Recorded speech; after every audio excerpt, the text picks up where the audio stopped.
For me to tell my story, I must start from the very beginning. This is the beginning. Yeah, this is me, JG. Crooked bangs and all. I was 4 years old in this photograph. It's the only photograph of anything I have from my past. No childhood photos, no teenage photos, no nothing but this. And this makes it even more special. It was a happy moment, one of very few. I was wearing my favorite purple velvet dress with the 2 ivory buttons. It's engraved in my spirit and on my heart. I will always remember that dress because when I wore it, I liked myself for that moment. I was a shy child who had lots of spiritual questions that nobody could ever answer. My eyes saw things that nobody else did. I began having visions around this time too. The white spinning lights started arriving, and of course, the devil and his demons arrived to attack me too. How strange of an epiphany I'm having at this moment. Decades later, the devil and demons came back to attack me again for the very same reason. I began having visions of Jesus and the heavenly places while I was living in Las Vegas. The devil came back for the showdown with me. I will fight this bloody war until the very end, Nessun Dorma. I will win. I will win.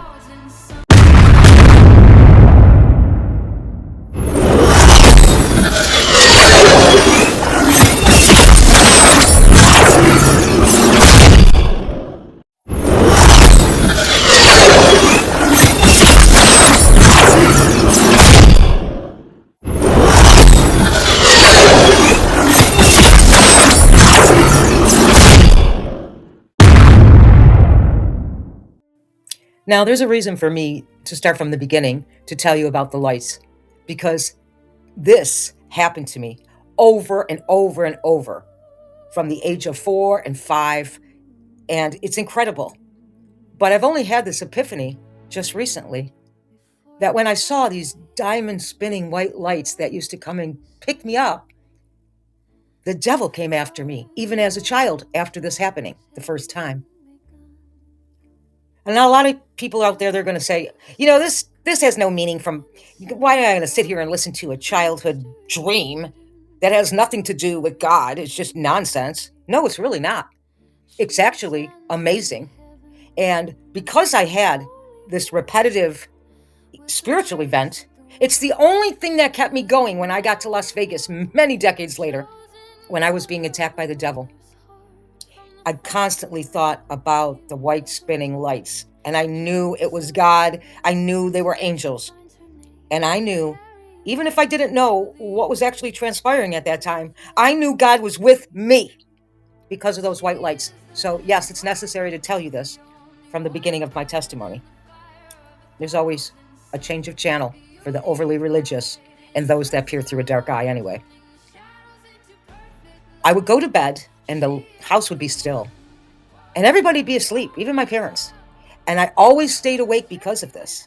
Well, that and the demonic attacks, but this was stronger than the demonic attacks. It's so profound that to this day I could tell you, and you just don't see my eyes and my seriousness about this. It's amazing. I would close my eyes and I knew I was awake. And all of a sudden, I would feel this vibration coming around me. I could feel it in the room, and then it would come around me and it would vibrate and it would pulsate around me, in me, through me. And I think that's what scared me as a child, is it was so unnatural from the earth realm. It was the spiritual realm. And as it went through me, it was as if these spinning white diamond lights just were so bright, they would pick me up and take me into this evening sky. And it was very dark. I felt like I was in the universe. And the first time, they just spun around me, and then multitudes spun around me, and these spinning lights were bringing other spinning lights. And I'm telling you this from a childhood mind and recollection. I could hear them talking to each other. They were talking back and forth to each other, and they knew me. I don't know how, and also I'm little. But I did remember that tidbit, that they were talking to each other, and they knew me. How, I don't know. I don't have all the answers.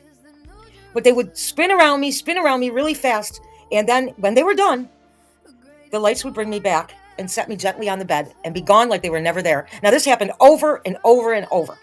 This wasn't just a one-time spiritual event.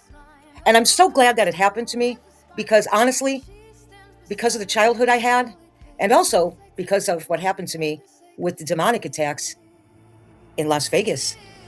I don't think I would have been able to handle the spiritual world if that hadn't happened, because I always focused on it. Like, there is a divine plan, not just for me, but for everyone.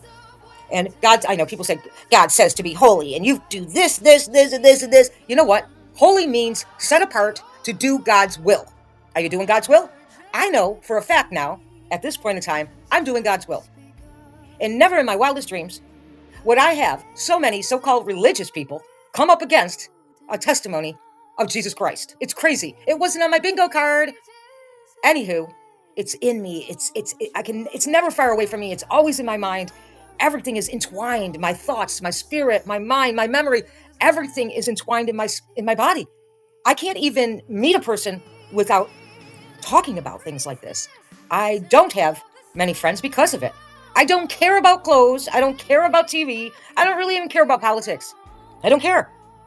And I don't fit in. I never fit in, even when I was a child. I'm not going to try to fit in now. I might not be your cup of tea, but even if I'm not your cup of tea, you can have a cup of coffee and listen. You may learn something. Take the time, subscribe, listen to my testimony, and judge all things at the appropriate time.